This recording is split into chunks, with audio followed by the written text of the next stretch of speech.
अस्सलाम वालेकुम and hello everyone from the platform of curious conversations. मैं हूं आपका होस्ट साकिब अलाउद्दीन। आज हम बात करेंगे एक यूनिक एंटरप्रेन्योर से जिसने IBA से बैचलर्स और मास्टर्स करने के बाद कॉर्पोरेट जॉब को ऑफ करने की बजाय अपना इंस्टीट्यूट स्टार्ट करने का इनिशिएटिव लिया। अब ये मैं बात कहूँगा, ये रिकॉर्ड भी हो रही बात कि कोई हमने अब मेरा एक बेटा है जिसकी स्ट्रेट ग्रेड्स हैं ओ लेवल्स में, स्ट्रेट ग्रेड्स हैं ए लेवल्स में, और एक बेटा है जिसके स्ट्रेट सी और डीज हैं और बीज हैं ओ लेवल्स में, और अभी भी मगर वो एक डिफरेंट बच्चा है। और आज वो इस इंस्टीट्यूट जिसका नाम IBA ग्रेड्स है उसके 6 सक्सेसफुल कैंपसेस रन कर रहे हैं। कितने बच्चे हैं जो खुद से पढ़ते हैं? बहुत कम पढ़ते हैं। क्यों? क्योंकि बाज में तो कॉन्फिडेंस ही नहीं है। हाँ, सर आप बता दें सर। ऐसे ही है, सेल्फ लर्निंग। सर आप बता दें क्या आने वाला है, किस तरह का आने वाला है, और आप बता दें। इसके बाद इन्होंने एक ऐसा इनिशिएटिव लिया जो अपनी मिसाल आप है, एक ऐसा स्कूल जो फ्यूजन है एजुकेशन इनोवेशन, टीचर एजुकेशन और रिसर्च का।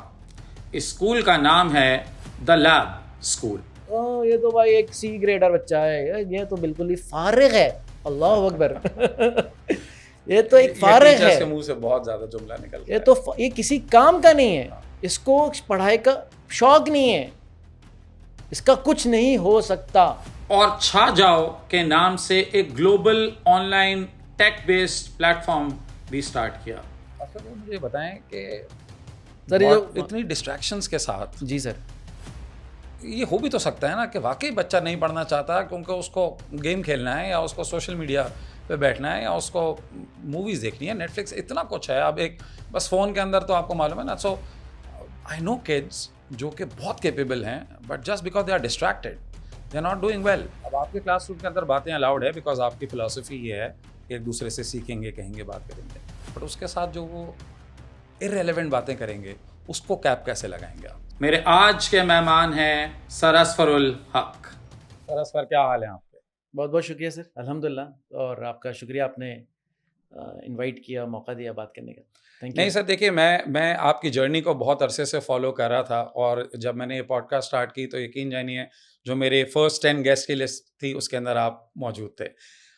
जो सबसे इम्पॉर्टेंट चीज़ मैं चाहता हूँ मेरी ऑडियंस आज आपसे सुने वो ये है कि जब भी मैं पेरेंट्स से ये बात करता हूँ, चाहे वो जितना ही अच्छा या बड़ा स्कूल क्या ना हो लोगों की नज़र में, उनको हमेशा कोई ना कोई स्कूल से कंप्लेन रहती है। एक एक ग्लोबल पर्सपेक्टिव ये है कि ये जो स्कूल्स हैं ये आज तक वही एक फैक्ट्री का कॉन्सेप्ट है कि हमने एक इंडस्ट्रियल यूनिट लगाया हुआ है जहाँ पर केन रॉबिन्सन ये कहता है कि जहाँ पर बच्चे बिल्कुल एक मटेरियल, रॉ मटेरियल की तरह है जिसको एक ही तरीके से प्रोसेस किया जा रहा है, सारा माल एक ही तरीके से बन के बाहर आ रहा है। Do you agree with this argument? ऐसा ही है, और बिल्कुल सही कहा केन रॉबिन्सन ने, और बहुत से लोगों ने इस पे क्रिटिसिज्म किया है, और ये बात तो बहुत अरसे से चल रही है कि जो करंट स्कूलिंग सिस्टम है, और ख़ास तौर पे जो पाकिस्तान में भी है, तो वो फ्यूचर की नीड्स तो दूर की बात है, आज की नीड्स को भी फुलफ़िल करने के लिए वो इक्विप नहीं है। जिस तरह से वो बना हुआ है, जिस तरह से उसका स्ट्रक्चर है, सिस्टमैटिक है, जिस तरह से उधर एक करिकुलम को रन किया जाता है, और फिर किस तरह से स्टूडेंट्स उसमें से जो भी एक कंटेंट है उसको एब्जॉर्ब करते हैं, फिर उनसे जो स्टूडेंट्स से जो एक्सपेक्टेशंस हैं, फिर टीचर से जो एक्सपेक्टेशंस हैं, फिर पेरेंट्स की जो एक्सपेक्टेशंस हैं, ये जो है वो बहुत आज से शायद 20 साल पहले शायद चल जाता, बट अब ये कि just for the sake of it it's going on, and it has collapsed, and the world has realized it, and there has been so many innovations, there has been so many new initiatives taken, not just in North America, but अगर हम बात करें India की, बात करें श्रीलंका की, बात करें बहुत सारे और कंट्रीज़ की बात करें जो हमारे ही जैसी हैं, तो उधर ये बात इस्टेब्लिश हो गई है कि now we have to really think about it कि it's not working, that's for sure. आप इंडस्ट्री एक्सपर्ट से बात करें तो कहते हैं कि भाई स्कूल्स तो छोड़ें, यूनिवर्सिटी में से जो आउटपुट आ रहा है ना, एक हमारे दोस्त हैं वो सीनियर मेंबर रह चुके हैं, पाशा के हेड भी रह चुके हैं, और सीनियर उनका एक कंसल्टिंग का बिजनेस IT का, तो कहते हैं कि 25,000 ग्रेजुएट निकलते हैं, उसमें से 2500 एम्प्लॉयबल होते हैं। तो we have to really think कि करना क्या है, पढ़ाना क्या है, किस तरह से पढ़ाना है और उससे आउटपुट क्या जनरेट करना है। बिल्कुल। जब तक हम क्लियर नहीं होंगे, हम बस वो लगे रहेंगे उसी चक्कर में। अच्छा, लेकिन इसका एक आर्गुमेंट असफर साहब मुझे ये बताएं कि आप भी इसी सिस्टम से, स्कूल से ज़ाहिर है पढ़कर आए हैं, हम भी इन्हीं स्कूल से पढ़कर आए हैं। क्या आप अपने आप को एक सक्सेसफुल इंडिविजुअल मानते हैं? और अगर आप अपने आप को सक्सेसफुल इंडिविजुअल मानते हैं तो इसका मतलब है कि स्कूल का कहीं ना कहीं वो रोल उसने अपना अदा तो कर दिया, या आपको लगता है नहीं, it was not basically the school who made you who you are, it is you who actually made who you are? बहुत ज़बरदस्त सवाल किया साकिब भाई आपने। देखिए, मैं कहता हूँ मेरी जो जर्नी स्टार्ट हुई है ना, वो स्टार्ट हुई है जब मेरा इंटरमीडिएट ख़त्म हुआ और उसके बाद जब मैं आईबी में गया। और जब आईबी में मैं गया तो फ्रैंकली स्पीकिंग पहला जो सेमेस्टर था उसमें मुझे समझ ही नहीं आ रहा था कि मैं कहाँ गया। अच्छा। तो आईबी ने जो हमें हमारे एक सीनियर था हसीब रहमान, यूनिलीवर का एक टॉप प्रोफेशनल रह चुका है और अभी भी शायद यूनिलीवर में ही है जहाँ तक मुझे याद है, या फ्रिजलिन कंपनी में। तो वो कहता था you learn 80% outside the class, 20% inside the class.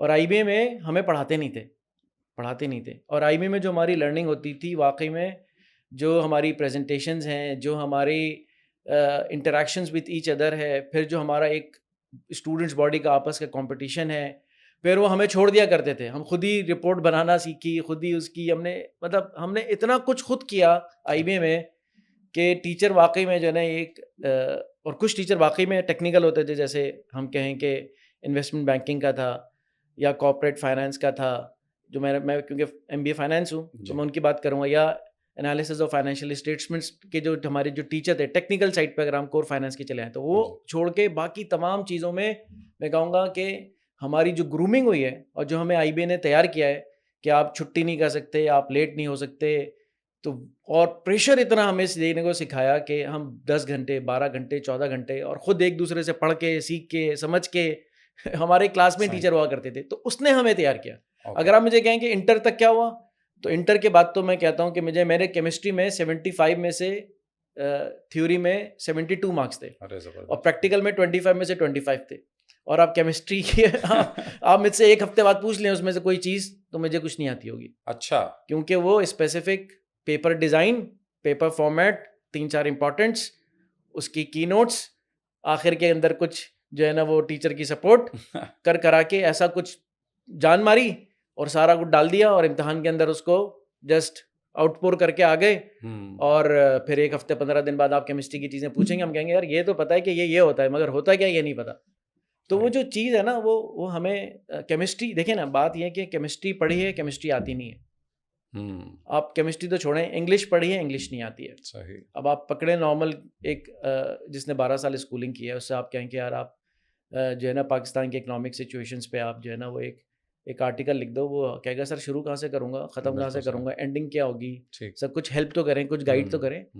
तो इंग्लिश पढ़ी, इंग्लिश नहीं आती, मैथ्स पढ़ी, मैथ्स नहीं आती, सब्जेक्ट्स पढ़े नहीं आती। I am talking about majority of the students. There will be some outliers obviously on both sides, उसकी बात नहीं कर रहे, बिल्कुल ऐसे ही है। But the system does not encourage them. तो मेरी एक बेटी है, उसने I won't name the school but it's there, तो उसने उसकी पीटी से में मेरी वाइफ गई और उसमें कहा कि जी एक केस आया हुआ था और टीचर नाराज़ हो रही थी कि इसने वो आंसर नहीं लिखा, इसने लिखा सही है, इसने वो आंसर नहीं लिखा जो मैंने उसको बताया था। अच्छा। So I'm not going to grade her paper until she writes what I have told her to write. Oh God. Even though the answer is right. Oh God. तो आप समझें, आप अगर नॉर्मल बात करूं तो अगर एक टीचर पढ़ा रहा है उर्दू इस्लामिया जो भी पढ़ा रहा है जी, और वो अगर 30 बच्चों को पढ़ा रहा है तो 30 की 30 कॉपियां एक जैसी लगेंगी, आपको लगेगा इन लोगों ने आपस में कॉपी पेस्ट मारा। बिल्कुल ऐसे ही है। तो बहुत सारी चीज़ें, ये मसला है। तो हमारा स्कूलिंग सिस्टम हमें जद्दोजहद करने पे, मतलब जान मारने पे तो तैयार कर देता है। ये एलिमेंट तो मैं कहूँगा कि ये फिर भी मिल जाता है। सही। क्रैमिंग पे जान मारना है, प्रेशर हैंडलिंग, ये सब करा देता है। ठीक है। But the model is getting us prepared to think independently, to work independently, to take initiative, to take failures, to accept failures, to take risks.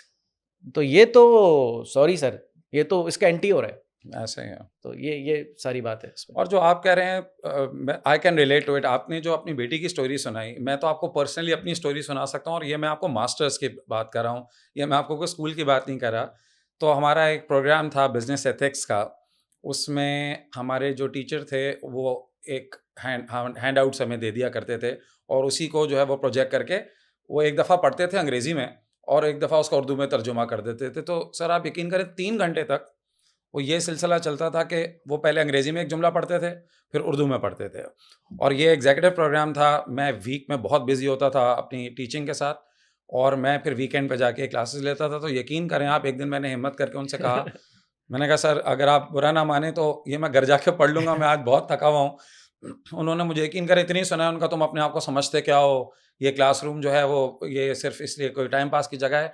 यकीन करें आप, वो टाइम पास की जगह के अलावा और कुछ नहीं था। ऐसा ही है। और एग्ज़ाम में वो हमसे एक्सपेक्ट करते थे कि हम एज़ इट इज़ रिप्रोड्यूस करें, जो वो हमें नोट्स और हैंडआउट्स देते हैं। वरना तो टीचर की इज़्ज़त पे सवाल ही आता है। एग्ज़ैक्टली। ये कैसे हो गया? और ये सर मैंने जब अब मिड ईयर दिया तो मैंने उसको समझ के आंसर लिख दिया, तो मुझे उन्होंने मेरे ख़्याल में सी कुछ का ग्रेड दे दिया। तो मैं उनके पास लेके गया स्क्रिप्ट, मैंने कहा सर मैंने चीज़ें तो ठीक लिखी हैं। उनका अच्छा आप पढ़ें। मैंने पढ़ा, उन्होंने कहा कि अच्छा अब मैंने जो नोट्स में लिखा है अब आप वो पढ़ें। मैंने वो पढ़ा, कहने लगे कितना फ़र्क है दोनों में? मैंने कहा सर फ़र्क तो नहीं है। कह रहे देखो इसमें ये लिखा हुआ है और तुमने ये लिखा है। तो जो आपने अपनी बेटी वाली एग्ज़ाम्पल दी, वो मुझसे एक्सपेक्ट कर रहे थे कि मैं as it is word to word उनका ही जो है कॉपी पेस्ट करूँ। तो ये आई टोटली एग्री। लेकिन सर आप मुझे एक बात बताइए कि अ, पाकिस्तान जैसे जगह पे जहाँ पर मेरे ख़्याल में लोग शायद खाने-पीने पे कॉम्प्रोमाइज़ कर लेते हैं, और बच्चों को स्कूल भेजने में वो कॉम्प्रोमाइज़ नहीं करते। आई नो फैमिलीज़ जो अपना पेट काट के भी बच्चों की स्कूल की फ़ीस देते हैं। यू थिंक कि उनके पास कोई और रास्ता है? देखें, बात ये कि मार्केट में जो चीज़ होगी, वही खरीदेगा ना बायर। हुँ, तो पेरेंट्स के सामने जो ऑप्शंस हैं, उसको उन्हीं उसी में से सेलेक्ट करना है। बिल्कुल। क्योंकि वो चाहता है कि मैं अपने बच्चे को एक स्कूल में भेजूँ। सोशल लर्निंग इम्पॉर्टेंट होती है, teacher and peer interaction important होता है। बट जो उसके पास सामने है, वही कर सकता है ना। हुँ, और मैं आपको बता रहा हूँ कि मुझे एक स्कूल ओनर ने मुझे रीच आउट किया, जिनका बहुत बड़ा नेटवर्क है। उन्होंने कहा कि we are seeing that there is a decline in enrollments and hmm, we see a reason behind it, कि लोग कहते हैं कि यार एक बच्चा मैट्रिक कर रहा है, ज़्यादा क्योंकि 90% ऑडियंस मैट्रिक इंटर वाली है, जी। मैं उसी को ही ज़्यादा मैं कह रहा हूँ, ताकि वो क्लैरिटी आ जाए। मैट्रिक कर रहा है, इंटर कर रहा है, यूनिवर्सिटी भी जा रहा है, और यूनिवर्सिटी से ग्रेजुएट होने के बाद उसको जो जो सैलरी मिल रही है, वो 70-80,000, बहुत ज़्यादा मैं बता रहा हूँ। अब अच्छे प्रीमियम यूनिवर्सिटीज़ को आप ले लें, बहुत ले लें आप, लाख रुपए से लेके सवा लाख से बड़ा पैकेज किसी को नहीं है। सही बात। और 4 साल इसमें वो लगा रहा है, और प्रीमियम यूनिवर्सिटीज़ में उसकी कितनी इन्वेस्टमेंट आ रही है। बिल्कुल, आईवीए का एक सेमेस्टर 6 लाख रुपए तक का हो गया है, बिल्कुल और ऐसा ही। आप 6 इंटू 8, 6 8 48, 5 मिलियन रुपीज़, वो प्लस अब तक पहुँचेगा तो शायद 6 टू 7 हो जाएगा। बिल्कुल एग्ज़ाम्पल के ऐसा तौर पे कोट कर रहा हूँ। बिल्कुल ऐसा ही है। आईबीए ले लें, लम्स ले लें, जीआई के ले लें, बहुत सारे आप ले लें। तो ये 4 साल बाद इतनी मेहनत करने के बाद एक बच्चा हिसाब लगाता है, पहुँचूँगा, जाऊँगा, 4 साल लगाऊँगा, लगाने के बाद मैं इधर इतना पैसा लगाऊँगा, इतना टाइम लगाऊँगा, और there are multiple earning options. Hmm, क्योंकि प्राइमरीली हम सबका दिमाग में ये बैठा है कि भाई पढ़ना क्यों है? अपने आप को फाइनेंशियली स्टेबल करने के लिए। बिल्कुल ठीक है। ठीक है, वो शौक कोई हो सकता है कि इल्मी अदब गम रखने वाला कोई उर्दू का एक कोई चिंगारी कहीं से राइट लेफ्ट हो जाए, हाँ, कहीं 1-2% लोगों में। वो 1-2% लोग होंगे। बट प्राइमरीली स्कूल का, सिस्टम का, पेरेंट्स का, सबका ये होता है कि यार पैसे बनने चाहिए। अल्टीमेटली रिटर्न ऑन इन्वेस्टमेंट होना चाहिए। Hmm, return on investment, return on time. And during the last 5 years it's quite evident, कोई कह नहीं सकता कि ये रिटर्न ऑन इन्वेस्टमेंट और रिटर्न ऑन टाइम आपको और मल्टीपल रिसोर्सेज से मिल रहा है। हुँ, तो या तो आप सुपर एलिट स्कूल में जाएँ और सुपर एलिट कैरियर में आप जाएँ, जो कि 5% आप ले लें। बाकी उसके बाद का जो एक नीचे का पूरा एक सेगमेंट है, बाकी आप नीचे का 40% कह दें पढ़ना ही नहीं चाहता, काम करना ही नहीं चाहता, वो उसको भी हटा दें। हुँ, तो बीच का जो एक एक जो चंक है, जो कि जिसकी तादाद 15 से 20 लाख बच्चे पाकिस्तान में यानी कि यूनिवर्सिटीज़ की तरफ जाते हैं। तो वो देख रहे हैं कि भाई वहाँ पे जो काम हो रहा है वो ठीक नहीं हो रहा, या उस तरह से नहीं हो रहा, और जो आउटपुट मिल रहा है उससे अच्छा तो मैं ये कर लूँ। ये कर लूँ। तो ये देयर इज़ अ रियलाइज़ेशन। अच्छा। तो ये होगा। होगा। अब ये बात है कि कौन करेगा, कब करेगा, हुकूमत कब जागेगी, कौन कितना पुश करेगा, या पेरेंट्स पुश करेंगे, पेरेंट्स कहेंगे नहीं भाई, तो it has to come. Sir मैं एक इंटरेस्टिंग ऑब्जर्वेशन बताऊं, मेरा ये ख्याल है कि इसमें सबसे बड़ी हिंड्रेंस पेरेंट्स खुद हैं। I know a network of school कि जिसने बहुत बड़ा सिस्टम है, उन्होंने एक पैरेलल जो है वो स्कूल खड़ा किया जिसके अंदर वो ये इन सारी चीज़ों पे फोकस करते थे। वो स्कूल खाली है, बच्चे उसमें नहीं जाते। वो उनकी कंप्लेन ये है कि हम इसमें इतनी जो है ना वो एडवांस टेक्नोलॉजी वगैरह बच्चों को सिखा रहे हैं और ये सारी हैंड्स ऑन प्रैक्टिकल चीज़ें करा रहे हैं, parents just don't want that change to happen. वो ये कह रहे हैं नहीं यार, पता नहीं यहाँ पे आके कुछ बनेगा नहीं बनेगा, कम से कम वहाँ ये तो सर्टेन है कि ये एक डिग्री मिलेगी, एक जो है ना उनको होप फॉर जिसे कहते हैं कि अच्छा फ्यूचर उनको वहाँ मिलेगा। तो मेरे ख्याल में पेरेंट्स खुद बजाते खुद जो है ना वो इसके अंदर बहुत बड़ा प्रॉब्लम है। मुझे ऐसा लगता है कि हमें सबसे पहले पेरेंट्स को समझाना पड़ेगा कि ये चेंज लाना क्यों ज़रूरी है। सर उस पे चलते हैं, लेकिन मुझे सबसे पहले आप ये बताएं, आपसे शुरू करते हैं। आपने आईबीए से जब अपना मास्टर्स कंप्लीट किया तो एक आम बच्चा होता तो वो ये कहता कि अच्छी कॉर्पोरेट जॉब ढूंढता हूँ और बस यार ज़िंदगी सेटल हो जाएगी। Why to take the risk of getting into teaching और फिर अपना इदारा बनाना? तो आपने क्यों नहीं किया ये काम? देखें, शायद मैं अपने क्रेडिट अपनी वालदा को देता हूँ पहली बात। तो मेरी वालदा माशाल्लाह she has been a risk taker her life, and उनका उनका शायद कुछ मेरे पे असर था।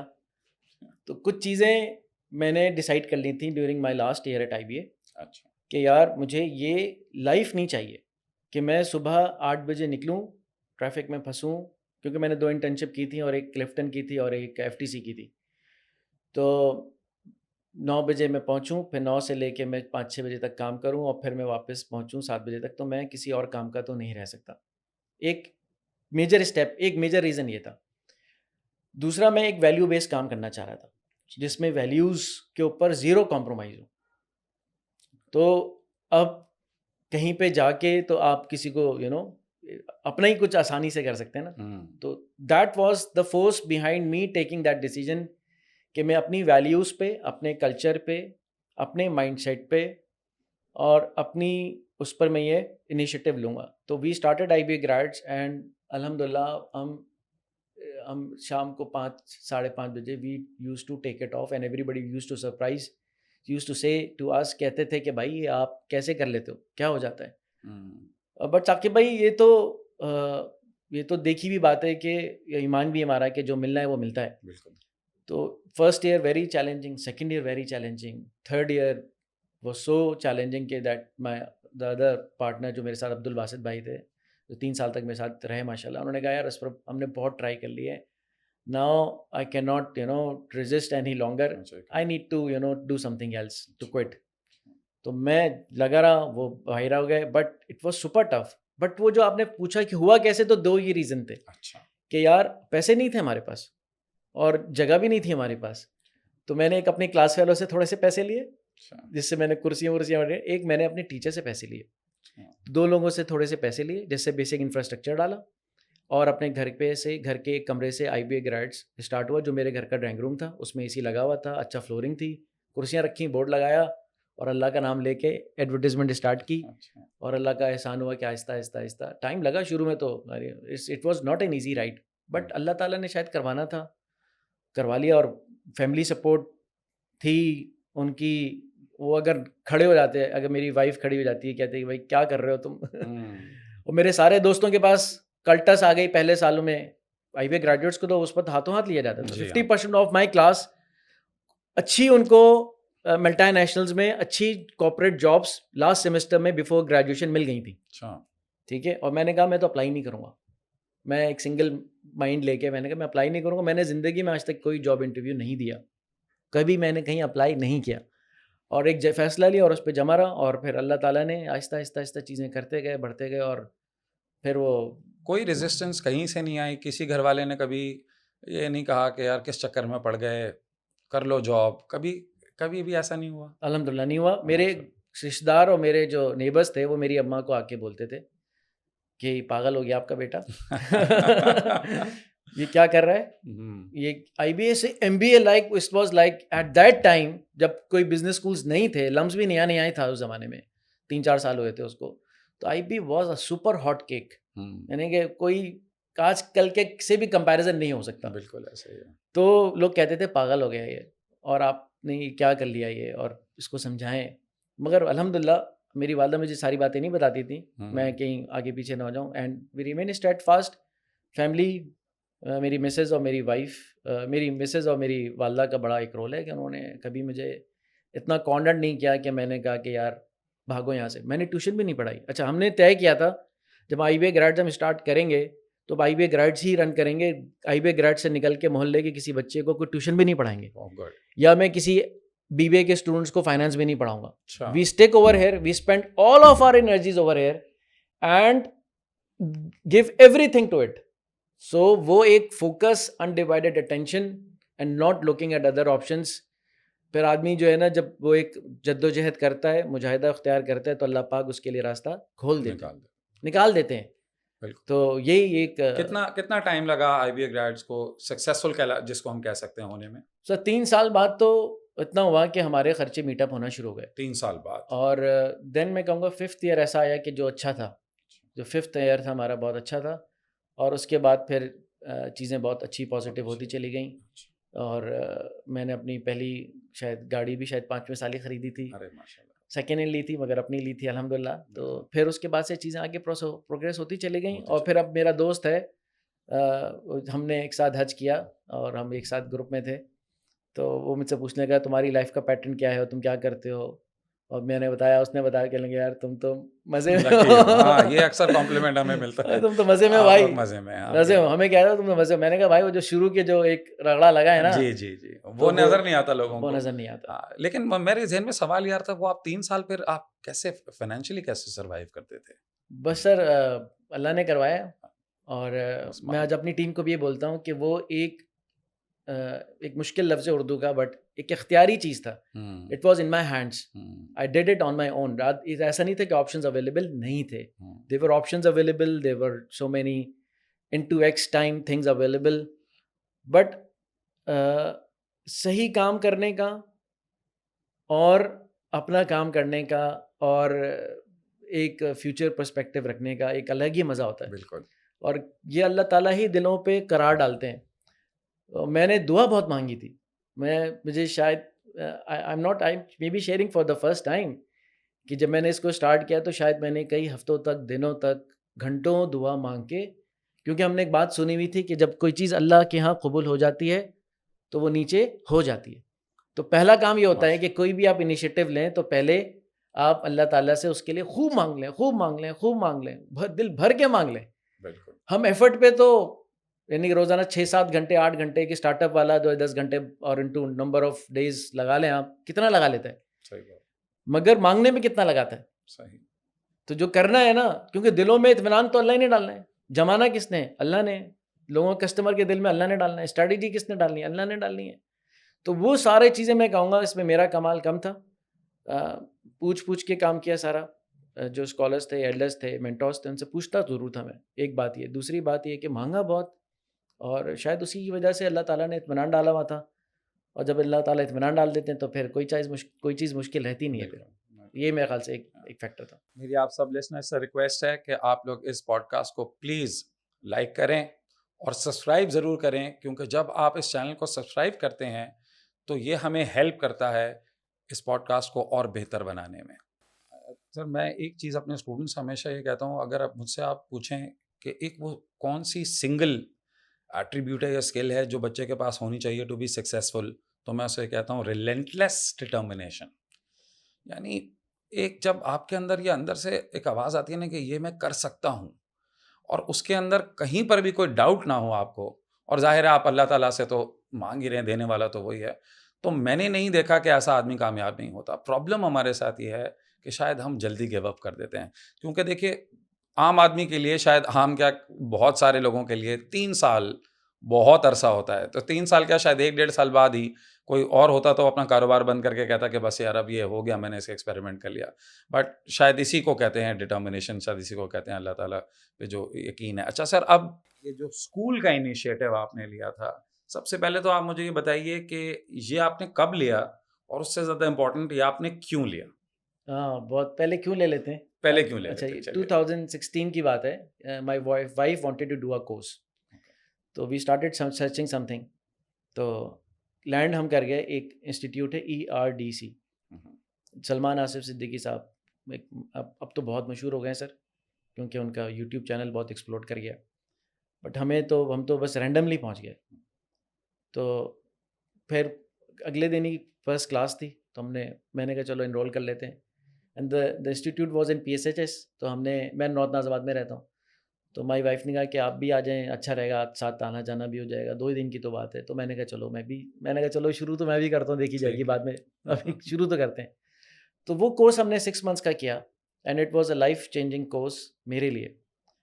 मेरे तमाम पेरेंटिंग के तमाम जो एक थॉट्स थे, और तमाम जो टीचिंग के मेरे दिमाग में जो चीज़ें थी, और एजुकेशन से रिलेटेड बहुत सारे जो मेरे जो बैरोमीटर्स थे, कॉन्सेप्ट्स थे, वो अल्हम्दुलिल्लाह मेरे बहुत क्लियर हुए। पहले अनलर्न किया, फिर कुछ कुछ लर्न किया। मैं तो इतना अच्छा स्टूडेंट नहीं था उस ग्रुप का, hmm, but I did play my part जितना मैं कर सका। उसने मुझे मजबूर किया, और अब हमारा आखिरी सेशन था, तो उसमें सर ने हमें कहा कि यार, हम पूरा सब कुछ तो लोग हम ये तो देखते हैं, हम सब कुछ तो तब्दील नहीं कर सकते, बट एटलीस्ट हम उतना तो कर सकते हैं जो हमारे बस में है। तो at that time and that class last session, I thought कि यार, कि कुछ अपने से जितना कर सकते हैं वो करते हैं। तो बीज वहां पे पड़ गया था। हाँ, तो वहाँ पे पड़ गया बीच। ये आपने पूछा क्यों? हम्म, तो वहाँ पे ना वो उस कोर्स ने जो है ना सब कुछ दिया, जिसने हमें मजबूर किया कि यार वाक़ई जो हो रहा है वो नहीं होना चाहिए, अच्छा। और जो होना चाहिए वो इतना ज़्यादा अवेलेबल नहीं है। तो हम क्या कर सकते हैं? हम अपना पार्ट प्ले करते हैं, बाकी अल्लाह ताला दूसरों के दिलों में भी डालेंगे, और ये चीज़ जितनी बढ़नी, हमें अपना तो काम करें, आगे सही। देखें। ये एक मसला ये भी होता है, हम बहुत आइडियलिस्टिक स्टेट बना लेते हैं, हम्म, और उसी को सामने रख के हम जो है ना स्टेप ही नहीं ले पाते। सही। तो तरीका हमने यही सुना है और सीखा है कि आप जितना आपको समझ में आ रहा है आप करें, आगे चलते जाएंगे, रास्ता खुलता जाएगा। बोलता जाए। तो इस तरह से वो एक जगह थी हमारे पास। फिर हमने उसको बिल्डअप किया, और मैंने अपने तमाम लोगों को, जान पहचान वाले लोगों को बुलाया, उनको एक प्रेजेंटेशन दी, 2 दी। 1.5 साल हमने स्कूल की रिसर्च की। फिर अच्छा। 1.5 साल मैंने बहुत सारे इंटरनेशनल स्कूल्स देखे, मैं बहुत सारे स्कूल ओनर्स से मिला, बहुत सारे प्रोफेशनल से मिला, फिर प्रोजेक्ट को फ्रेम किया। फिर फ्रेम करने के बाद उसको मैंने दिखाया लोगों को। फिर बहुत सबने कहा, लोग कहते थे भाई चलेगा नहीं, लोग कहते पेरेंट्स नहीं आएंगे, लोग कहते थे टीचर्स नहीं मिलेंगे। मैंने कहा भाई हम करेंगे, बहुत बुरा हुआ क्या होगा कि बंद कर देंगे, but we will give it a try. अच्छा। तो अल्लाह का शुक्र है 17 स्टूडेंट्स हमारे पास आए, उसमें 2 तो मेरे बेटे थे, और 2 हमारे और हेड ऑफ द स्कूल थे, अच्छा, उनके आपके बेटे थे। अपने बच्चे भी उसी स्कूल में गए? बिल्कुल, बच्चे अपने स्कूल में थे, और वी वर सो हैप्पी कि हमने ये इनिशिएटिव लिया। एंड देन फिर इसके लिए हमने एक बैरोमीटर डिसाइड किया कि इज़ इट वर्थ इट और नॉट। तो उसमें हमने बैरोमीटर ये लगाया कि यार हम इसकी मार्केटिंग नहीं करेंगे, इसकी हम पब्लिसिटी नहीं करेंगे, इसकी पेड मार्केटिंग नहीं होगी। अच्छा। अगर ये मॉडल सक्सेसफुल है, तो ये मॉडल सीना ब सीना, parents to parents, students to students, word of mouth के थ्रू फैलेगा। और फैल रहा है तो इसका मतलब है अच्छा है, और नहीं फैल रहा इसका मतलब है कि अच्छा नहीं है। मैं पेड नहीं करूँगा, क्योंकि तो सर, अगर आप मार्केटिंग करते तो वो और ज़्यादा जल्दी लोगों मॉडल तक मॉड मैसेज पहुंच जाता। मॉडल जो है ना समझाना एक मुश्किल चीज़ बनाई थी ना हमने, एक न्यू चीज़ बनाई थी, उसको समझाना जो है ना वो बहुत मुश्किल काम था। अच्छा। तो हमने ये डिसाइड किया था कि जो भी आएगा उसको हम प्रेजेंटेशंस देंगे, प्रेजेंटेशन के बाद कहेंगे भाई it's your choice, we are ठीक है। Doing it. और हम बोलते थे, मुझे याद है, एक बहुत ही अच्छा ए लेवल्स का टीचर है, उसको मैंने इनवाइट किया था प्रेजेंटेशन में। जी, जी। तो उसने मुझे कहा कि ऐसे भाई यार आप ये क्या बातें कर रहे हैं प्रेजेंटेशन में। मैंने कहा क्यों, क्या हुआ? कह रहे हैं आप कह रहे हैं we are going to give it a try, we are going to do our best. तो कह लेंगे भाई ट्राई व्राई नहीं बोलते मीटिंग प्रेजेंटेशन में, आप तो कहेंगे भाई ये हो गया, हो गया। ओ भाई आप तो ऐसा प्रोजेक्ट मारेंगे कि भाई दुनिया हिल जाए। तो मैंने कहा यार देखो, मैं इस स्कूल के लिए किसी को कायल नहीं करूंगा, मतलब मैं प्रेजेंटेशन दूंगा, आप देखो हम क्या कर रहे हैं, आपका दिल आता है आओ, आपका दिल नहीं आता ना हो। आपने पलट के मुझे नहीं आपने कहना। तो मैंने कभी भी किसी को इस स्कूल में लाने के लिए कभी मैंने नहीं कहा कि अपने बच्चे को इस स्कूल में दाखिला कराएं, कभी नहीं बोला। यानी नेवर इन अ लाइफ। ऐसे लोगों को भी नहीं जिन पे आपका इन्फ्लुएंस था, आपने उनको भी कभी ये नहीं कहा मैंने कि कहा करा हम दें? प्रेजेंटेशन दे रहे हैं, हमारा ओपन हाउस है, आपको पूछता मैं अपनी वीडियो शेयर कर लेता हूँ, आप देख लें, आपका कंफर्ट होता है आप विजिट कर लें, आप हमारी टीम से मिल लें, आपका दिल आता है आप समझें, आप अच्छा लगे, आप आगे बढ़ें, then it's your call, it's not my call, it's your call. If you believe that this is the way your child should learn and develop himself, and I'm going to give my best in terms of resources, teachers, हर चीज के एतबार से आपको वो मेरा input हम अच्छा देंगे, बाकी हम एक we are going to give it a best shot. It's like जैसे आजकल वो इलॉन मस्क अपना स्पेसशिप भेजता है, एक फट आता है, दूसरा फट आता है, अल्टीमेटली वो सक्सेसफुल भी हो जाता है, जब हो जाता है तो लोग कहते हैं वाह जी, ऐसा होता है ना. ऐसा ही है. तो इसके अलावा कोई और चारा नहीं है. ठीक, किसी को भी अगर कुछ करना है ना, अगर कोई इस तरह का काम, तो उसके अलावा कोई चारा नहीं है. तो अल्हम्दुलिल्लाह वर्ड ऑफ माउथ से सारा काम हुआ है. और उसमें भी शुरू में 2-3 साल तक हमारे पैसे लगते रहे, इन्वेस्टमेंट होती रही, चीज़ें जाती रही, और लोगों को समझ नहीं आता था कि ये किस तरह से कर रहे हैं हम लोग. क्योंकि पूरा सेग्रीगेटेड पूरा लैब एक हमने बनाया, जिसमें यानी कि समझ लें कि करोड़ रुपए तक के तो सब इक्विपमेंट और चीज़ें आहिस्ता आहिस्ता डली, एक साथ नहीं डली, आहिस्ता आहिस्ता डली. इम्पोर्ट की हमने बहुत सारी चीज़ें जो कि पाकिस्तान में नहीं हो पा रही थी, उधर से हमने लाके पूरी टीम हमने डेवलप की, चीज़ें हमने डाली, ताकि जो एक रियल आउटपुट हम चाहते हैं वो हो. अभी भी हम बहुत पीछे हैं जो हमने सोचा है, बट अल्लाह का फजल है कि बुनियाद अल्लाह का फजल है कि पड़ गई. ये स्कूल का नाम है द लैब स्कूल. जी, the lab school. The lab school. अच्छा सर, मुझे आप बताइए कि जिस वक्त आपने ये स्कूल स्टार्ट किया, आपके अपने बच्चे उस वक्त पढ़ रहे थे किसी और स्कूल में? जी बिल्कुल पढ़ रहे थे.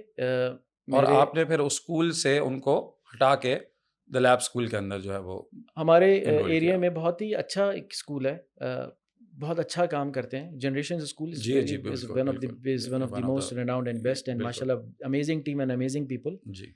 तो वो उधर पढ़ रहे थे दोनों बच्चे, उनको मैंने यहाँ पे लेकर मैं आया. इसको किसी ने क्वेश्चन नहीं किया? आपकी वाइफ ने ये नहीं कहा कि आप अपने बच्चों के फ्यूचर के साथ क्यों खेल रहे हैं? नहीं, वाइफ तो मेरे साथ थी ना, उसने कोर्स किया था. तो उनका भी ये इनिशिएटिव था? हाँ, वो तो भाई वो तो मुझसे ज़्यादा जो है ना, अभी भी एक मेरी जो बेटी है वो जनरेशन में पढ़ रही है, एंड शी इज़ डूइंग अल्हम्दुलिल्लाह quite well over there. But model बहुत डिफरेंट है, बट कॉन्सेप्ट ही डिफरेंट है. सही. तो उस पर अगर हम थोड़ी सी बात कर लें. अच्छा, द लैब स्कूल का भी थोड़ा सा बताऊं. The lab, what does the lab mean? लोग समझते हैं यहाँ पे साइंस लैब से मतलब साइंस. इससे नाम से तो यही लगता है ऐसा. द लैब स्कूल बेसिकली ये मैंने कहाँ से देखा, हार्वर्ड लैब स्कूल है, UCLA लैब स्कूल है, शिकागो लैब स्कूल है, और सबसे इंपॉर्टेंट जिसने मुझे बहुत इंस्पायर किया वो खान लैब स्कूल है. So there are multiple lab schools. So what does, these are research based institutions, which means that here we are working on new models of education. It's an evolving thing. It is going to be evolved. It's not something that we have taken it from somebody and just copy pasting it in our environment. The as in any scenario, with time things have to change. But in education ऐसा कुछ हुआ नहीं. Schooling में तो बिल्कुल भी नहीं हुआ. बिल्कुल मोनोटनस, एक स्पेसिफिक, एक बिल्कुल रिजिड, बिल्कुल एक परेड स्टाइल में ना चीज़ें हमारी हो गई. तो हमने कहा कि जी एक द लैब स्कूल होगा जहाँ पे हम न्यू मॉडल्स ऑफ एजुकेशन पे we are going to work on. ठीक है. And it's going to stabilize in 3 to 4 year. जब हम चीज़ें ट्राई आउट करते रहेंगे, चीज़ें करते रहेंगे, तो बहुत सारी चीज़ें होती रही. बट जब टीम होती है ना, देखें ये बात समझनी होगी पेरेंट्स को भी और हमें भी, कि जो सीखने का अमल है ना उसका ताल्लुक साथ से बहुत होता है. तो हमने कहा कि साइंस पढ़ाने वाला वो बंदा होना चाहिए जो साइंस में डूबा हुआ है. सही है. यानी कि जो डूबा हुआ होता है ना तो वो डुबा देता है. चाहे किताब कोई भी हो, चाहे वो मैट्रिक की किताब हो, चाहे वो A लेवल्स की किताब हो, चाहे वो बेस्ट करिकुलम IB की किताब हो.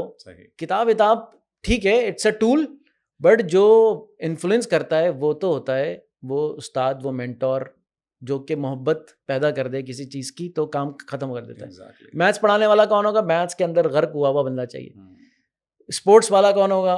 वो नहीं होगा जिसकी सबसे कम पैसे होंगे, नहीं, वो स्पोर्ट्स वाला होगा जिसकी ज़िंदगी में स्पोर्ट्स झलकती होगी, तो उसकी जो झलक होगी ना वो स्टूडेंट्स में रिफ्लेक्ट हो जाएगी. तो हमने इसको फॉलो किया. हायरिंग भी हमारी बड़ी डिफरेंट सी थी. मतलब ये ट्रेडिशनल हायरिंग नहीं करते थे कि आपके कितना एक्सपीरियंस, आपने कितने बच्चों को A लेवल्स में ये ग्रेड दिलाया है, और वो चीज़ आ जाती है ऑटोमेटिकली. तो ये हमारा थोड़ा सा इसके ऊपर. बिल्कुल. देखिए, मैं as a teacher of science मैं ये समझता हूँ कि हमें अगर करिकुलम के अंदर छोटी सी चेंज अगर आ जाए ना, यकीन करें आप, वही करिकुलम बहुत बेहतरीन तरीके से बच्चों को पढ़ाया जा सकता है. इन अ सेंस देखें, फॉर एग्जांपल हम जब बच्चों को एक्सपेरिमेंट भी कराते हैं ना, तो उनको एक्चुअली एक्सपेरिमेंट करना नहीं सिखाते. उन्हें एक सीक्वेंस दे देते हैं, इसके बाद ये करो, इसके बाद ये करो, इसके बाद ये लगाओ. एक्सपेरिमेंट कहाँ है ये तो इंस्ट्रक्शंस हैं जो आप फॉलो करवा रहे हैं। एक्सपेरिमेंट का मतलब है बच्चा खुद एक्सपेरिमेंट करके देखेगा क्या सही हो रहा है क्या गलत हो रहा है। उल्टी पोलैरिटी अगर लग गई और एक धमाका हो गया तो उस पे हम इतना परेशान हो जाते हैं और बच्चों को इतना डांटते हैं कि ये तुमने क्या कर दिया, तुम्हें नजर नहीं आ रहा इंस्ट्रक्शंस में क्या लिखा हुआ है। This is how they learn. अगर वो उल्टी पोलैरिटी लगा के उड़ाएगा नहीं सर्किट को तो उसको पता कैसे चलेगा कि इसका आउटकम कैसे सही है कैसे गलत होता है। सो मुझे आपकी बात से जाहिर है ये बिल्कुल मैं रिलेट कर सकता हूँ। अच्छा अब सर मुझे ये बताएं कि वो कौन सी टॉप 3 चीज़ें हैं जो आप लैब स्कूल में डिफरेंट कर रहे हैं then any other convention school that we have? वैसे जो हमारा स्कूल का जो यूट्यूब चैनल है उस पे, क्योंकि it can not be covered in a podcast जो मैं आपसे शेयर करता हूँ, ठीक बट है। मेरी अक्सर लोग मुझसे पूछते हैं तो मैं उन्हें कहता हूँ कि जी मेरी बड़ी एक डिटेल प्रेजेंटेशंस हैं, वो यूट्यूब पे हैं, आप उसको देख लीजिएगा। ठीक है। तो शॉर्ट में बात कहूँ कि जो स्कूल की जो एक बेसिक इंग्रेडिएंट्स थे, तो उसमें इम्पॉर्टेंट बात ये थी कि सीखने का अमल का ताल्लुक शौक से है, ठीक है। शौक से है। तो स्टूडेंट की ओनरशिप नहीं होगी तो वो रियल सेंस में नहीं सीखेगा। सही है। वो किसी चीज़ को याद कर सकता है, याद करके इम्तिहान की तैयारी करके इम्तिहान में लिख सकता है, मगर किसी को सीखने का ताल्लुक इम्तिहान में लिखने से ताल्लुक उसका ताल्लुक नहीं है। ठीक है। थोड़ा सा ये एक शायद कोई फिलोसफिकल नहीं डिस्कशन मुझे ना बात हो। आपकी बिल्कुल समझ में आ तो रही है। ये एक सीखना एक अलग है, और किसी चीज़ को याद करना, याद करके इम्तिहान के लिए तैयार करके उसको इम्तिहान में लिख कर आना, इसका ताल्लुक सीखने से नहीं है, बिल्कुल इसका ठीक है। ताल्लुक इम्तिहान से है और नंबरों से है। ठीक है? ठीक है। सीखने के लिए ज़रूरी क्या है कि स्टूडेंट की ओनरशिप होनी चाहिए। ठीक है। ठीक है? बच्चा है, शौक होता है, कैसे-कैसे गेम्स खेल लेते हैं। बच्चे क्या-क्या नहीं कर लेते, जब शौक पैदा हो जाए। एक शौक पैदा हो जाए तो बहुत कुछ कर लेते हैं। तो बिल्कुल हमारे सही। स्कूल में पहली इंपॉर्टेंट बात है कि स्टूडेंट की ओनरशिप होनी चाहिए। ठीक है। अब ये बहुत ही पुराना कॉन्सेप्ट है, स्टूडेंट ओनरशिप होनी। ओनरशिप का टूल क्या है? हुँ। ओनरशिप का टूल क्या है कि आज जो अच्छा हमने हर करिकुलम के, हमने हर सब्जेक्ट के पर्सनलाइज़्ड लर्निंग प्लान्स बनाए।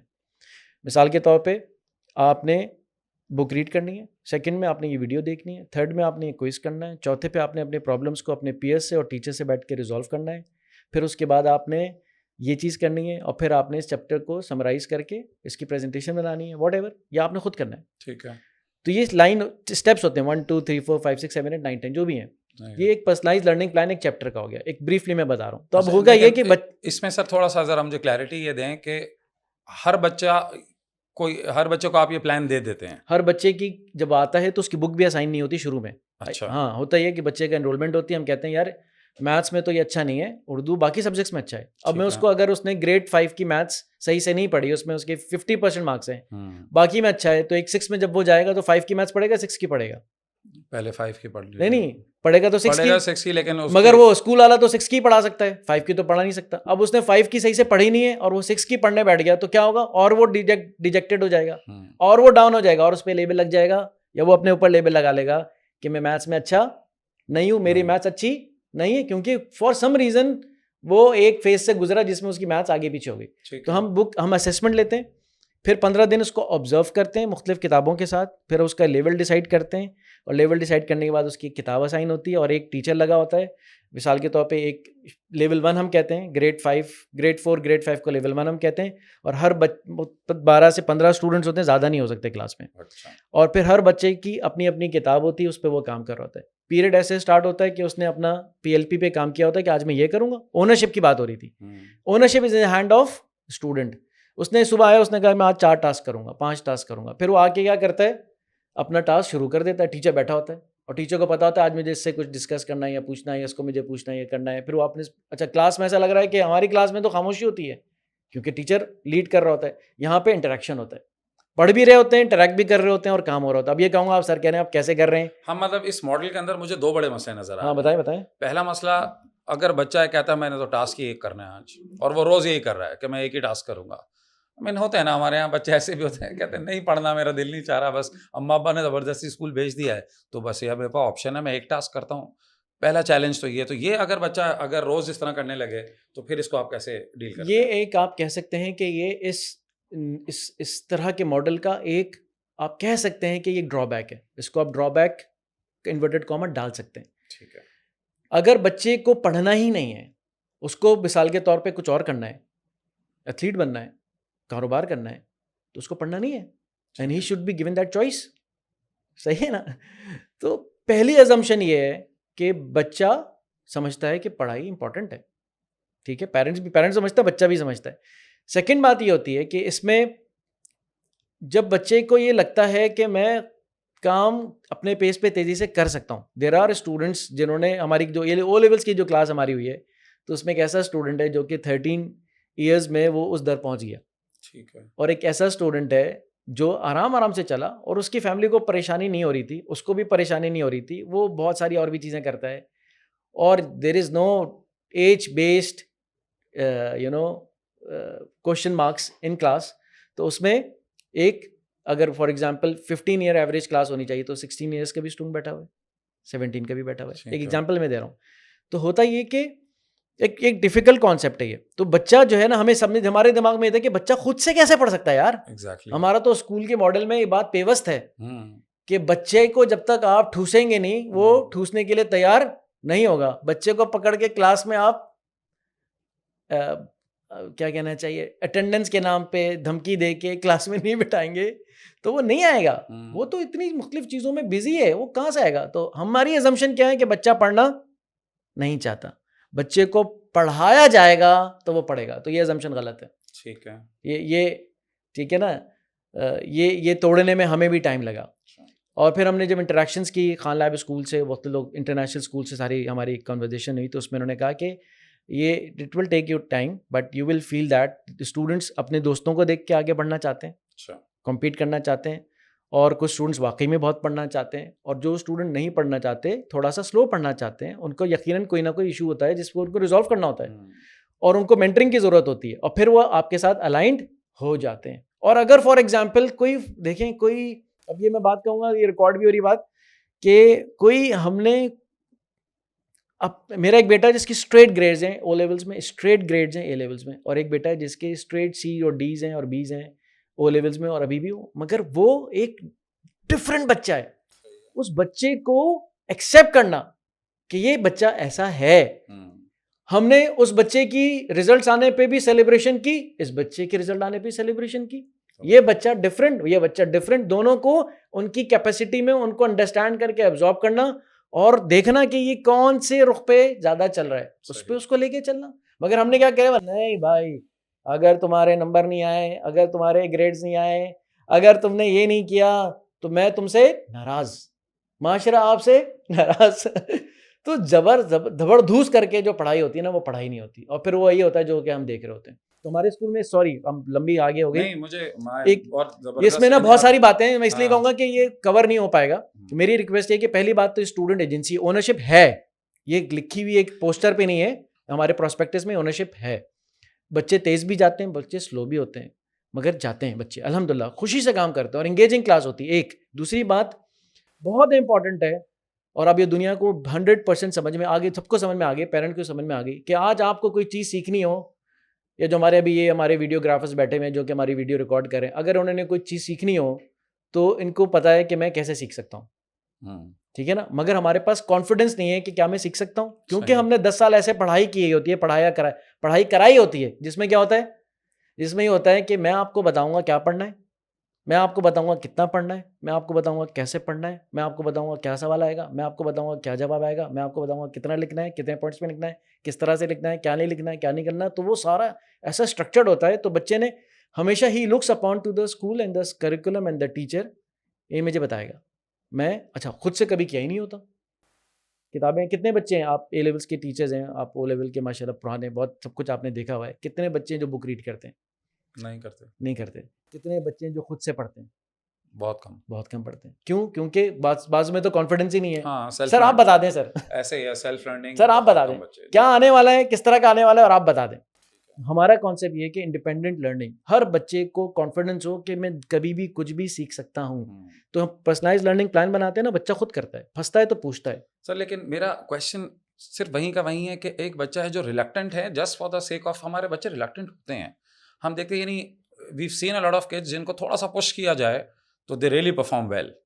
आपके मॉडल के अंदर क्या आप पुश कर ही नहीं रहे हैं अपने नहीं, बच्चों नहीं, को? बिल्कुल पुश होता है सर। देखें, काउंसलिंग और मेंटरिंग को तो कोई मना ही नहीं कर रहा, अच्छा। ठीक है ना?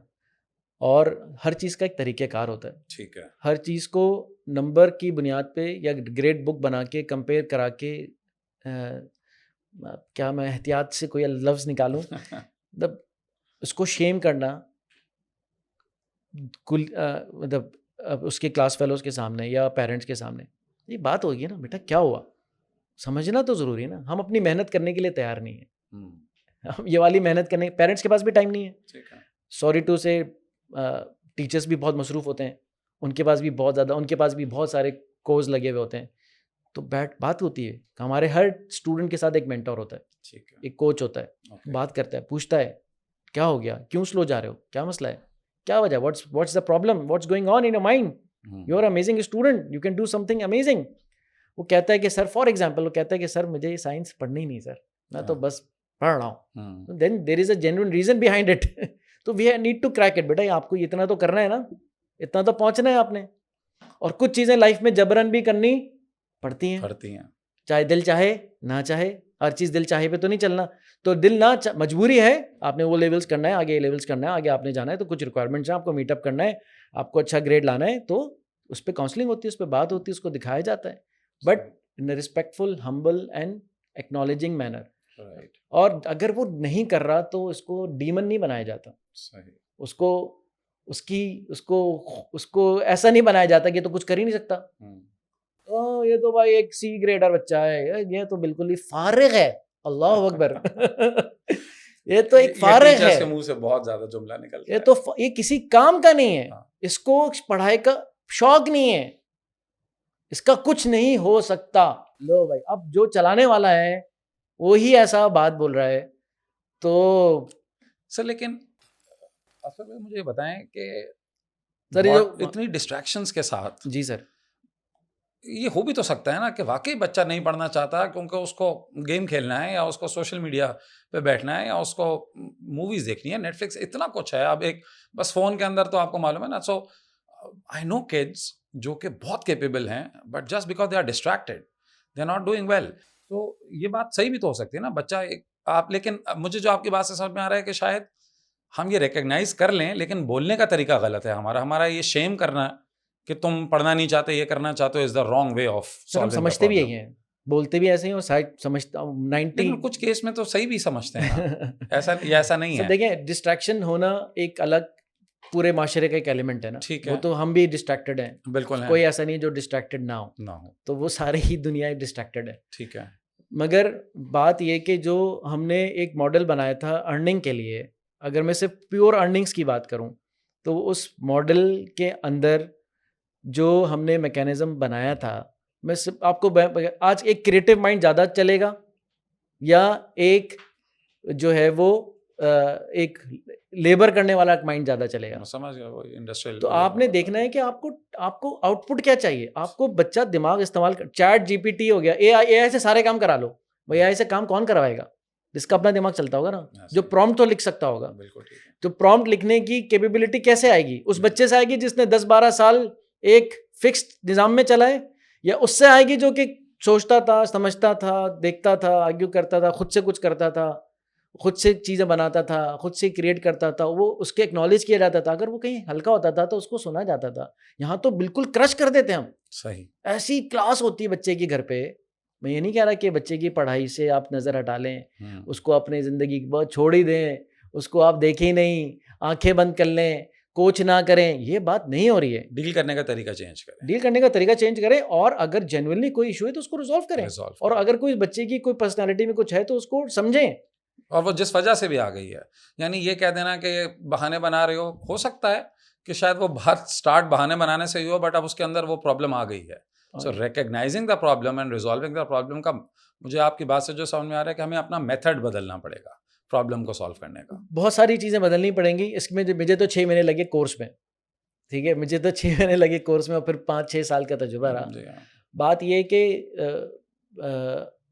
ये हमें करना पड़ेगा। ठीक है। तो स्टूडेंट एजेंसी हो गई, ठीक है। इंडिपेंडेंट अच्छा सर, उस पे एक दूसरा सवाल मेरा रह गया था, अगर आप उसको भी आंसर कर दें। तो अब आपने कहा कि जब बच्चा आता है क्लास में तो वो अपना टास्क को डिसाइड करता है। अब ये टीचर के लिए प्रैक्टिकली कैसे पॉसिबल है कि इतने वैरायटी ऑफ टास्क को एक क्लास में एक ही टीचर हैंडल कर ले? कोई टीचर हमारे साथ आता है, उसको हम 4 महीने पहले उसको स्टैंड बाय पे टीचर के साथ लगाते हैं, उसको समझ ही नहीं आता कि ये होगा कैसे, चाहे हम कितनी उसकी वर्बल ट्रेनिंग कर लें और प्रेजेंटेशंस दे दें, नहीं, ये तो सीइंग एंड बिलीविंग वाली बात है। अच्छा, ठीक है, अब 15 स्टूडेंट बैठे हैं, अपना अपना काम कर रहे हैं, बिल्कुल। हर कोई अपना काम कर रहा है, हर कोई ठीक क्लास है। स्टार्ट होती है, काम बच्चे आते हैं अपने चीज़ें, जिसने बुक रीड पीएलपी में बुक रीड करनी बुक रीड करेगा, जिसको वीडियो देखनी वीडियो देखेगा, जिसने नोट टेकिंग करनी नोट टेकिंग करेगा, जिसने कोई क्विज करना है वो क्विज करेगा। ठीक है।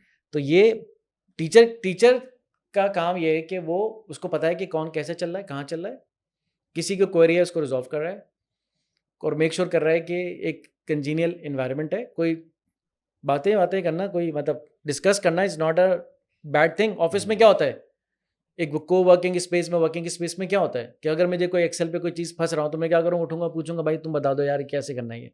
तो अगर स्टूडेंट किसी कॉन्सेप्ट में फंस रहा है, उसको पता है कि साकिब जो है ना वो केमिस्ट्री में अच्छा है, तो मैं जाऊँगा और साकिब से क्या करूँगा, पूछूंगा और साकिब मुझे क्या करेगा, बता देगा। अब वो उतना तो नहीं बताएगा जितना टीचर ने बताया था, मगर साकिब का बताना साकिब के लिए कितना नाफे है और उस बच्चे का पूछना कितना नाफे है, और अल्टीमेटली तो उसने आगे जाके क्विज भी देना है, असेसमेंट भी देना है, मगर क्विज भी वो खुद देता है जाके। ऐसा नहीं होता कि डेट लगती है, सबकी स्टैंडर्डाइज टेस्ट लगती है। तो ये जो मैं बता रहा हूँ ना, ये क्योंकि आपने देखा नहीं है। नहीं, मैं समझ रहा हूँ, तो लेकिन ये मैं तो थोड़ा मुझे इस मॉडल की मुश्किलात भी मैं साथ-साथ रियलाइज़ कर रहा हूँ इसमें एक तो कि क्लास साइज बड़ा नहीं हो सकता, हाँ, एक चीज़। दूसरी बात ये कि टीचर ऐसा कैपेबल होना चाहिए जो कि मल्टीपल लेवल की, ग्रेड 6 का टीचर को ग्रेड 5 का भी पता होना चाहिए, 6 का भी पता होना चाहिए, 7 का भी पता होना चाहिए, क्योंकि उसके पास जो स्टूडेंट होता है क्लास में वो मल्टीपल चैप्टर्स पे काम कर रहे होते हैं और करते करते वो ट्रेन हो जाते हैं माशाल्लाह। हाँ, और दूसरा सर देखें, आप ये कह रहे हैं ना कि आपने उठ के मुझसे केमिस्ट्री का सवाल किया, लेकिन अगर 2 सवाल और भी कर लिए कि यार आज बड़े अच्छे लग रहे हो, बाल कहाँ से बनवाए तुमने? यानी बच्चे हैं ना सर छोटे, जब वो बात करेंगे तो सिर्फ केमिस्ट्री की बात तो नहीं करेंगे, साथ 2 बातें और भी कर लेंगे। तो टीचर की रिस्पॉन्सिबिलिटी तो यहाँ बहुत ज़्यादा बढ़ गई है, क्योंकि आप देखें एक नॉर्मल कन्वेंशनल क्लासरूम में क्या होगा, कोई बात नहीं करेगा, खामोशी चाहिए मुझे। ठीक है, अब उसमें काम की बात हो या कोई दूसरी बात हो, वो नहीं हो सकती, क्योंकि टीचर ने एक होल्ड लिया हुआ है और उसने बिल्कुल कंट्रोल किया हुआ है क्लास को। अब आपके क्लासरूम के अंदर बातें अलाउड है, बिकॉज़ आपकी फिलॉसफी ये है कि एक दूसरे से सीखेंगे, कहेंगे, बात करेंगे। बट उसके साथ जो वो इर्रेलेवेंट बातें करेंगे, उसको कैप कैसे लगाएँगे आप? सर बात ये कि हमारी जो ट्रेनिंग हुई ना उसमें हमने ये बात सीखी कि बच्चों पे शक करना छोड़ दो। ये बहुत मुश्किल सर काम है। आपकी बातें सुन के ना बच्चे बहुत खुश होंगे। मुझे नहीं पता माँ-बाप कितने खुश होंगे, बच्चों लेकिन को बच्चे बहुत खुश होंगे। बच्चों को शक करना छोड़ दो, बच्चों को एडल्ट समझो, ठीक है। बच्चों को जिम्मेदार समझो। हमने बच्चों को गैर जिम्मेदार समझ लिया है। अच्छा सर मतलब मैं अच्छा ये बातें मैं ये नहीं कर रहा कि मैं भी जब ये होता था ना तो मुझे it used to like it takes give me time. A shock कि यार ये क्या बात कर रहे हैं, अबे चल भाई, बातें होती सो हैं, बातें सुन लो। ये बात थी ना, जब तो हमने स्टार्ट किया सर, बातें होती हैं। और ये मैं नहीं कह रहा कि हर चीज़ इज़ लाइक परफेक्ट, और मैं आपको बता रहा हूँ बड़ा आइडियलिस्टिक चल रहा है और मैं बता रहा हूँ क्या हो रहा है। There are several challenges in this thing, it's not, but बात ये कि देखिए इल्म देना है, सही मानों में तैयार करना है, मुश्किल तो आएगी बट रास्ता तो निकालना है ना। और we are working on something to find out a way to crack something that this is not working, we have to find that is something that is workable, and for that we have to take pain on ourselves. ठीक है। On teachers के ऊपर बड़ी जिम्मेदार, teacher कहते हैं normal school में हमें बड़ा आसान है, यहाँ तो बहुत चैलेंज है, बहुत चैलेंज। मगर it's at the same time it's very exciting. जो काम हो रहा है ना, दिल खुश हो जाता है, वो ये बात कहते हैं। जबरदस्त। जेब तो शायद इतनी गर्म नहीं होती मगर दिल खुश हो जाता है, खुश हो नजर जाता आता है कि यार कुछ होने वाला है। और फिर उसमें जब देखें ना, बात जब मतलब एक मुश्किलात से गुजर रहा होता है ना, उस वक्त तो कोई अप्रिशिएट नहीं कर रहा था, मगर जब वो चीज़ बन जाती है ना तो सारी दुनिया कहती है वाह वाह वाह वाह वाह वाह वाह वाह। तो बात ये कि हम उस चैलेंज से गुजरना नहीं चाहते। तो मेरे ख्याल से डुएबल है, दुनिया कर रही है, and everybody is on the path, we are also on the path, we are also working on something, and there is no other choice. Especially अब सब दुनिया के सामने आ गया है, AI ने दुनिया को दिखा दिया है कि अब बहुत कुछ बहुत कम रिसोर्सेज से हो सकता है। अब ऑर्गेनाइजेशंस का जो स्ट्रक्चर वो लीन होता जा रहा है, लीन से लीन होता जाएगा। दिमाग लगाने वाले बंदे चाहिए होंगे जो दिमाग लगा सकते हैं, टूल सब कुछ करके दे देगा। सही। तो अब ये नहीं है कि आपको केमिस्ट्री दिमाग में रखनी है, हाँ बिल्कुल, फैक्ट्स जो हैं अब इररिलेवेंट हो गए हैं। फिजिक्स आपने दिमाग में रखनी है। You must have guts, exactly. you must have perseverance, you must have the ability to accept the fear and failure, and everybody should know that that is the learning path, चाहे कोई startup हो, चाहे कोई business हो, चाहे learning हो, that is the only way. और ये चीज़ क्या आ रही है, अगर हो रही है तो ठीक है जी, हम करते रहें उस बात को। और मैं चीफ मिनिस्टर सिंध से भी मिला था, स्टैनफोर्ड और आईबीए का कोलैबोरेटिव इवेंट था कैलिफोर्निया सिलिकॉन वैली में, मैं इस साल गया था, सॉरी 2024 में मैं गया था। तो आईबीए के इनविटेशन पे, आईबीए का एलुमनाई भी हूँ तो मैं गया था उधर। तो उन्होंने भी इस बात को एक्सेप्ट किया, उधर जितने सिलिकॉन वैली के जितने पाकिस्तानी डायस्पोरा के लोग थे, सबने एक्नॉलेज किया और सबने उनको बात की और उन्होंने खुद एक्नॉलेज किया और ये बात बोलते भी हैं वो। इसलिए आपको सिंध हुकूमत के कुछ इनिशिएटिव्स टीम इस टीम के नज़र आएंगे, वो कर रहे हैं अपने तौर से, अपनी चीज़ों को कर रहे हैं। बट एक जकड़े हुए निज़ाम को ठीक करने के लिए हर आदमी हाथ पांव छोड़ देता है। सही। तो we all need to come together, we all need to develop. जैसे ओबामा जब था तो उसने स्टार्ट किया था इनिशिएटिव 100 के project based learning STEM teachers by 2030 ने टारगेट सेट किया था। और फिर उसके ऊपर पे प्रॉपर फंडिंग सब कुछ, और पैसे की मसला कोई नहीं है। पहले एक रिसर्च लैब बनेंगे, पहले कुछ एक्सपेरिमेंट्स होंगे, फिर उसके कुछ रिजल्ट्स आएंगे, फिर लोगों को कॉन्फिडेंस आएगा। जब कॉन्फिडेंस आएगा तो सब उस पर आने के लिए तैयार होंगे। जब पेरेंट्स आने के लिए तैयार होंगे कि भाई ये तो यहाँ से पढ़ के यहाँ चला गया, सही, ऐसा कुछ करो ना, तुम लोग भी क्यों नहीं करते। जैसे इस्लामिक फाइनेंस के साथ हुआ था, कितना शुरू में शोर मचा था, और इस्लामिक फाइनेंस ये वो नहीं है, ये नहीं है, हो नहीं सकता, हो नहीं सकता, हो गया। अब Meezan bank is like outshining leading bank और बाय मार्जिन। तो बात ये कि शुरू में ऐसे ही होता है और ऐसा ही होगा, इस पर हम तैयार होना चाहिए। तो सिंध हुकूमत भी, बाकी हुकूमतें भी, सबके अंदर ही है। बट ये कि अब हमारा अब बजट देखेंगे ना एजुकेशन का, तो सिंध के जो हमारे सरदार अली शाह साहब हैं, ऑनरेबल मिनिस्टर हैं, उन्होंने बताया कि जी 350 अरब के करीब का कुछ अमाउंट है जो कि हम हर साल लगाते हैं, उसमें से 90% सैलरीज में चले आते हैं। 350 अरब। तो मैं 350 अरब में से 1 अरब की बात भी नहीं करूँगा, मैं आधे अरब की बात कर लूँ कि अगर वो एक मॉडल्स इंस्टीट्यूशंस की तरफ जाएं और उसका एक बजट एलोकेट करें और काम करें तो रिजल्ट्स आना शुरू हो जाएंगे। But we have to take a step. You have to take a step. तो आपने बात कही ना सर कि बच्चों को एक्सपोजर हम क्यों नहीं दे पाते, क्योंकि एक स्कूल को जो कि एक मॉडल को फॉलो कर रहा था, उसको होता है पेरेंट्स को खुश करना, कस्टमर सेटिस्फैक्शन की बात हो। साइंस में इतने पेज भर गए, मैथ्स में इतने पेज भर गए, तो जब आप कोई चीज़ राइट एफ करेंगे कि ये तो इम्तहान में नहीं आती। अब जैसे हम बच्चों को एडवेंचर पे लेके जाते हैं, हम बच्चों को लेके गए मुख्तलिफ स्पॉट्स पे, यानी कि सिंध में भी लेके गए, बलूचिस्तान पे भी ले गए, 24 to 48 आवर्स के लेके गए, तो पूरा 150 का पूरा ग्रुप जाता है पूरा। अब उस मेरीन देखी नहीं, तो मेरीन उसने कुछ प्रैक्टिकली देखा नहीं, तो शौक कैसे पैदा होगा, रीफ ही नहीं पता उसको क्या। और आप कहेंगे ये तो घूमने के लिए पिकनिक पे चले गए। भाई बहुत कुछ लर्निंग होती है। एग्रीकल्चर फार्म्स में उसने काम ही नहीं कभी घुसा है, तो उस एग्रीकल्चर फार्मिंग का उसको शौक कैसे पैदा होगा, उसको एक्सप्लोर कैसे वो करेगा। तो बात ये होती है कि इम्तहान में तो आते ही नहीं, आप टाइम ज़ाया कर रहे हैं, आप क्यों ये कर रहे हैं, इसकी इंपॉर्टेंस क्यों दे रहे हैं, इस पर इतना खर्चा क्यों करा रहे हैं हमारा। बिल्कुल सही बात। पेरेंट्स भी ये बोलते हैं, स्टूडेंट भी कहता है, स्कूल भी कहता है, भाई जब इनको ही समझ नहीं आ रही तो अपने ऊपर सर दर्द लेने की क्या ज़रूरत है। बट कुछ लोग करेजियस होंगे, वो कहेंगे भाई हमें करना है, और करके दिखाएंगे तो लोग कहेंगे भाई देखो यार यही रास्ता था। तो टूटेंगी चीज़ें, टूटेंगी चीज़ें। हमें ये ऐड क्यों नहीं कर पाते, क्योंकि वही ना, नंबर दिलाना, देना और दिलाना, रिजल्ट्स की आपने बात की थी, नंबर लेना देना, नंबर की बात लेना, ग्रेड प्रोजेक्ट करना, ग्रेड को सेलिब्रेट करना, ग्रेड को डिमोनाइज करना, ख़राब ग्रेड को डिमोनाइज करना, फेलियर को बिल्कुल ही एक्सेप्ट नहीं करना। तो ये सब तक चलता रहेगा ना, ये हम कोई एक्सप्लोर नहीं करेंगे। एक्सप्लोर के लिए तो रिस्क लेना होता है, एक्सप्लोर करने के लिए तो चीज़ों को ज़रा खोलना पड़ता है। तो हमें खोलने की इजाज़त ना पेरेंट्स दे रहे हैं। स्कूल कहता है जब पेरेंट्स को नहीं फिक्र तो मुझे क्यों फिक्र। ओ भाई आप स्कूल ओनर हो, आप एजुकेशनिस्ट हो, फिर यहाँ पे गवर्नमेंट का एलिमेंट आता है। अब हमें यहाँ पे सिंधी पढ़ाना लाजमी है, तो बाकी क्यों नहीं हो सकता, फला चीज़ करना लाजमी, तो बाकी क्यों नहीं हो सकता। तो जब इंशाल्लाह थोड़ा सा ऊपर से भी प्रेशर आएगा, नीचे से भी प्रेशर आएगा, और जब ओवरऑल प्रेशर आएगा तो हम कहेंगे कि भाई अब ये चीज़ चल नहीं रही। बट ये कि इससे पहले कि आपको पुश कर दिया जाए, आप कॉर्नर्ड हो जाएं, या आप बिल्कुल शेलबाउंड हो जाएं कि यार अब मैं क्या करूं, उससे पहले कि आप खुद चीज़ों को अडॉप्ट कर लें। और लोग कर रहे हैं, अल्हम्दुलिल्लाह कर रहे हैं। असर भाई, आई थिंक इस मुल्क को ना आपके जैसे बहुत सारे और लोगों की ज़रूरत है, जो कि ना ही सिर्फ इस चीज़ को समझते हैं बल्कि प्रैक्टिकली करके भी दिखा रहे हैं। असर भाई, थैंक यू सो मच। आपसे लोगों ने जो चीज़ें सुनी होंगी, आई एम श्योर कि बहुत सारी चीज़ें मैंने आपसे सुन के सीखी हैं। आई एम श्योर मेरी ऑडियंस ने भी बहुत कुछ सीखा होगा। Thank you so much.